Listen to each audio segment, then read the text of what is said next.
அனைவருக்கும் வணக்கம். தேர்தலுக்கு முன்பும் சரி, தேர்தலுக்கு பிறகும் சரி, மட்டக்களப்பு மாவட்டத்தில் ஒரு பேசு பொருளாக இருந்த ஒரு விடயம்தான் பிள்ளையான் என்று அழைக்கப்படுகின்ற சிவனேசத்துறை சந்திரகாந்தன் அவர்கள் கைது செய்யப்படுவாரா அப்படின்ற ஒரு விஷயம். ஏப்ரல் குண்டு தாக்குதலுடன் தொடர்புடைய ஒரு சந்தேக நபராக இவர் சித்தரிக்கப்பட்டிருந்தார்.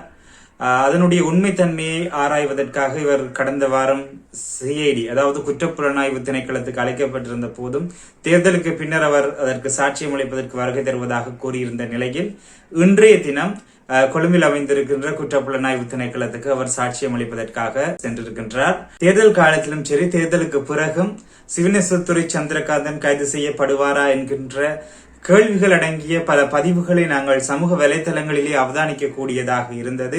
சேனல் போ நிறுவனத்துக்கு ஆசாத் மௌலானா அவர்கள் வழங்கியிருந்த செவியினூடாக இந்த குற்றத்துடன் பிள்ளையான் அவர்களும் தொடர்புடையதாக கூறியிருந்தார். அதன் நிமித்தம் இன்றைய தினம் அவர் குற்றப்புலனாய்வு திணைக்களத்துக்கு அழைக்கப்பட்டு விசாரணைகள் நடைபெற உள்ளது.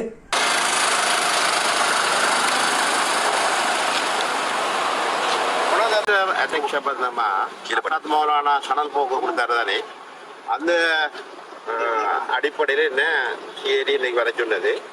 அதுல முக்கியமா தேர்தல் காலங்களில் கடைசி தருவாயில போலீஸ் பேச்சாளர் அறிவித்தது காரணமாக தேர்தலில் பாரி சிக்கல் ஏற்பட்டது.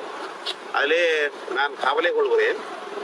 இந்த ஈஸ்டர் சம்பந்தமாக சனல் போவிலே வந்த காணொலியை பார்த்தவுடன் நான் சிஐடிக்கு வந்து என்னுடைய கருத்துக்களை சொல்ல பதிவு செய்வதற்கு வந்தேன். அந்த நேரத்திலே இந்த குற்றப்புலனாய்வு திணைக்களம் சொன்னது, எங்களுடைய நாட்டை பொறுத்த வரைக்கும் இந்த இப்படியான விடயங்களை எடுத்துக்கொள்ள முடியாது, ஆகையால் இதை பற்றி நாங்கள் ஐஜியிடம் சொல்லுகிறோம் அப்படின்னு சொன்னார்கள். பின்னர் ஒன்று இடம்பெறவில்லை.